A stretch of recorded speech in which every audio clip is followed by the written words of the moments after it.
오늘 또 로마서 보도록 하겠습니다. 로마서 22번째 시간, 이제 로마서 12장 봅니다.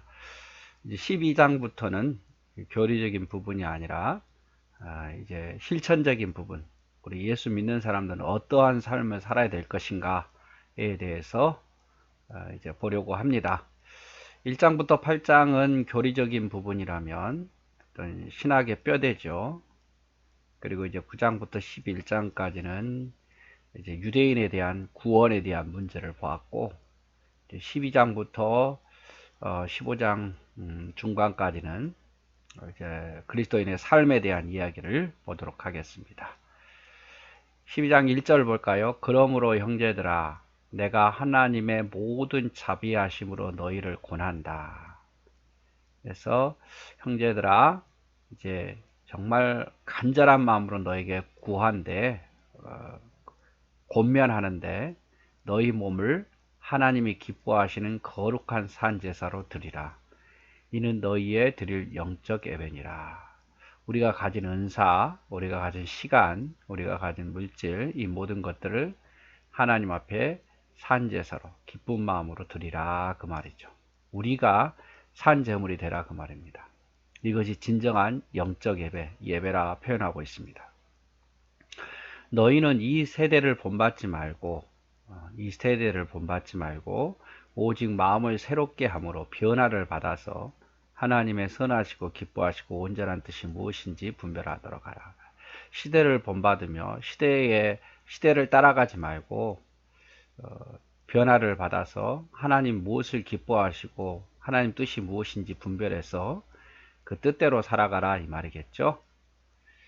자, 설명을 좀 보면 1장부터 11장까지는 교리에 대한 부분이고, 이걸 또 1장부터 11장 조금 전에도 이야기했지만 나누면 9장부터 11장은 이스라엘에 대한 구원에 대한 이야기고, 12장부터 15장 실천에 대한 부분입니다. 그래서 실천을 다시 한번 분해해 보면 성도들 자신에 대해서 어떻게 살 것인가, 또 교회는 어떤 모습이어야 되는가, 사회는 어떠한 모습이어야 되고, 국가는 어떠한 모습이어야 되고, 성도들 사이는 어떤 모습이어야 되는가에 대해서 이야기를 하고 있습니다.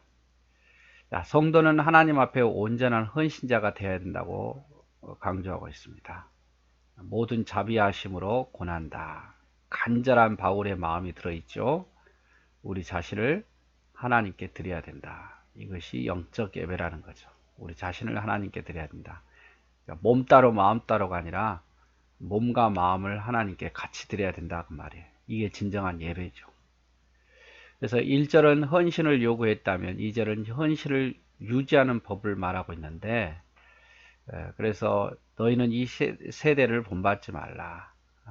세대를 본받지 말고 마음을 새롭게 하여서 성화되어서 하나님의 뜻이 무엇인지 분별하도록 하라. 그래서 로마서 12장 1절 2절은 아주 중요한 말씀이에요. 다시 한번 볼까요? 그러므로 형제들아, 내가 하나님의 모든 자비하심으로 너희에게 권한다, 말한다. 너희 몸을 하나님이 기뻐하시는 거룩한 산제사로 드리라. 이것이 영적 예배다, 진정한 예배다, 그 말이죠. 너희는 이 세대를 본받지 말고 오직 마음을 새롭게 해서 또 변화를 받아서 하나님이 선하시고 기뻐하시고 온전한 뜻이 무엇인지 분별해서 그 뜻대로 살아라, 이 말이죠. 3절, 내게 주신 은혜로 말미암아 너희 중 각 사람에게 말하노니. 다시 한번 또 권면하죠. 바울에게 주신 어떤 사도의 어떤 직분을 가지고 또 바울의 신앙의 경험을 가지고 다시 한번 권면하노니, 마땅히 생각할 그 이상의 생각을 품지 말고 오직 하나님께서 각 사람에게 나눠주신 믿음의 분량대로 지혜롭게 생각하라. 마땅히 생각할 그 이상의 생각을 품지 말고 하나님 주신 믿음의 분량대로 생각하라, 그 말이에요. 믿음의 분량대로. 그래서 하나님 일을 할 때는 믿음의 분량대로 지혜롭게 생각해야지 마땅히 생각할 그 이상의 것을 생각해서는 안 된다, 그 말이죠. 자, 왜냐하면 우리가 한 몸에 많은 지체를 가졌으나 모든 지체가 같은 직분을 가진 것이 아니니, 이와 같이 우리 많은 사람이 그리스도 안에서 한 몸이 되어 서로 지체가 되었느니라. 자, 몸은 하나예요. 그런데 어떻습니까? 지체는 여러 개잖아요. 이와 같이 지체는 여러 가지지만 그 지체가 또 연합해서 한 몸처럼 되어가는 것이 하나님이 바라시는 거다 그 말이죠. 그래서 바울이 여기서 강조하고 싶은 것은 내가 너에게 권면하는데 서로 다 다르지만 은사도 다르고 다 다르지만 한 몸처럼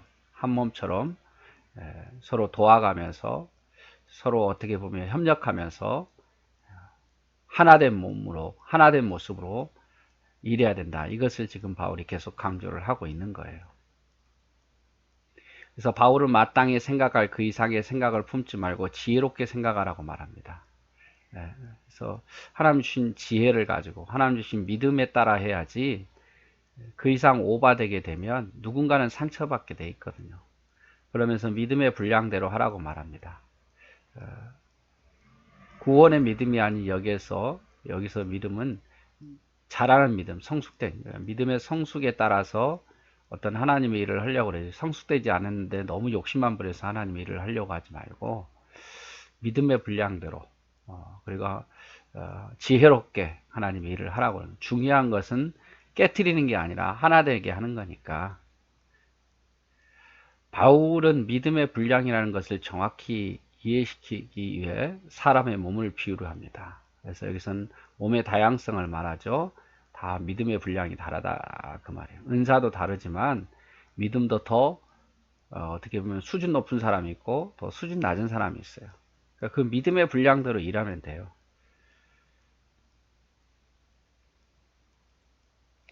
6절 우리에게 주신 은혜대로 받은 은사가 각각 다르니 혹 애언이면 믿음의 분수대로 혹 섬기는 일이면 섬기는 일로 혹 가르치는 자면 가르치는 일로 권위하는 자면 권위하는 일로 구제하는 자는 성실함으로 다스리는 자는 부지런함으로 긍휼을 베푸는 자는 즐거움으로 하라 이렇게 표현을 하고 있습니다. 그래서 은사가 여러 가지라는 것을 이야기하는 거죠. 그래서 7가지로 설명 애언 말씀이죠. 믿음에 따라 말씀을 가르치고 전파하고 섬기는 일, 가르치는 일, 권위하는 일, 구제하는 일, 다스리는 일, 긍휼을 베푸는 일 다 은사가 다 달라요. 하나님께서 똑같이 다 만드시지 않았고 똑같은 은사를 주시지 않았고 똑같은 능력을 베푸지 않고 다 다르게 주셨는데 어떤 사람 뭐 3가지, 어떤 사람 4가지, 어떤 사람 1가지, 어떤 사람 뭐 다 줄 수도 있겠지만 한 사람이 다 할 수 있게는 하지 않았어요.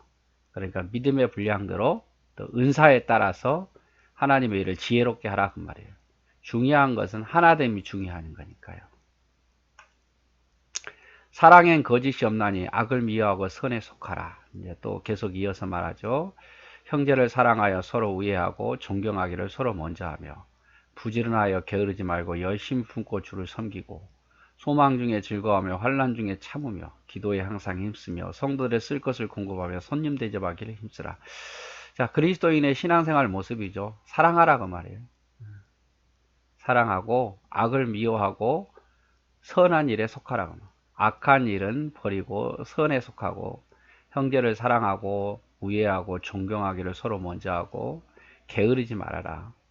그리고 항상 즐거워하고 환난이 있어도 참고 기도에 힘쓰고 또 성도들 쓸 것을 대접하기를 힘쓰라 이렇게 이야기를 하고 있습니다.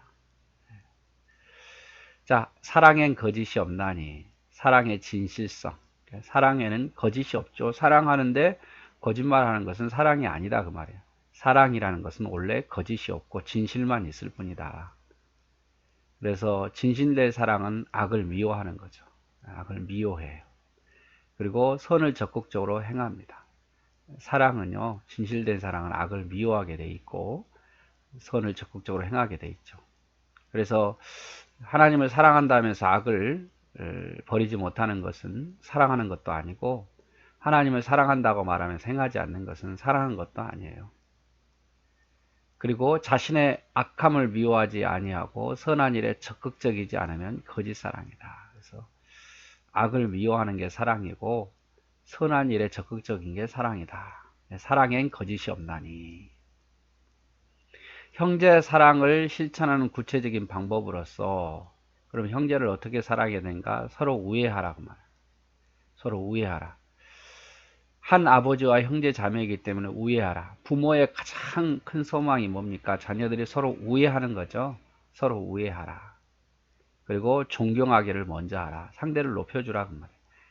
그래서 교회 안에서요 서로 우애해야 돼요. 그리고 서로 높여줘야 되고.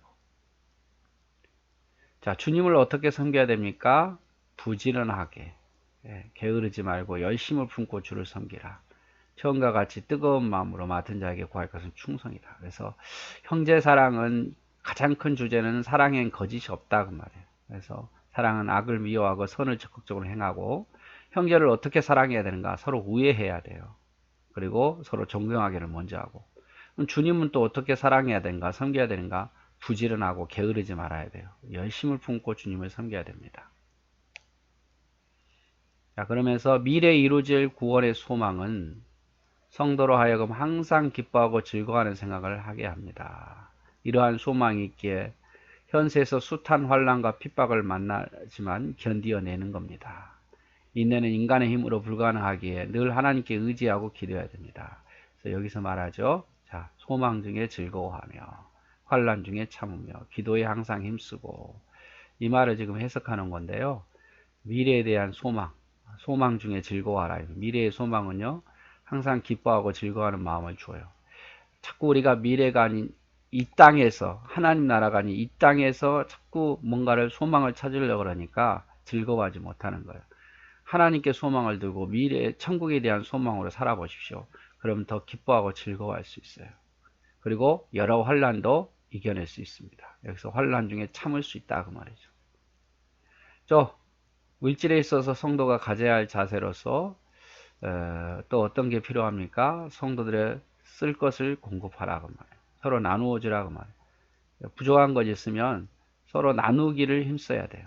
손님 대접하기를 힘쓰다. 나그네 대접, 전도자 대접, 또 주를 위해서 수고하는 자들 대접, 목회자를 대접, 이게 힘쓰라 그 말이에요. 그래서 물질이 있으면 서로 필요한 것을 공급해주고, 나만 베푸는 게 아니라 다른 사람 부족한 것들을 형제자매를 채워주고, 또 주를 위해서 수고하는 자들에게 적극적으로 대접하는 일에 힘써야 된다고 말이죠.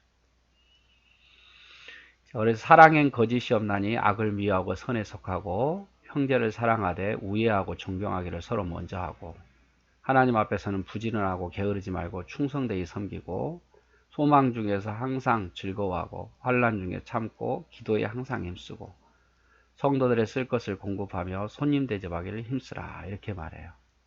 그래서 로마서 12장에 있는 내용 전반부는 다시 한번 말하면, 너희 몸을 하나님께 산 제사로 드리라. 그리고 이 세대를 본받지 말고 하나님의 뜻이 무엇인지 분별해서 그 뜻대로 살아라.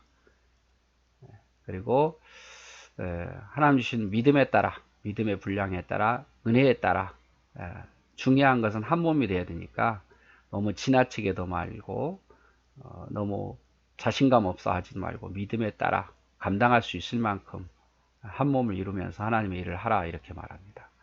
그리고 은사가 여러 가지니까 은사에 따라서 하나님의 일을 하라.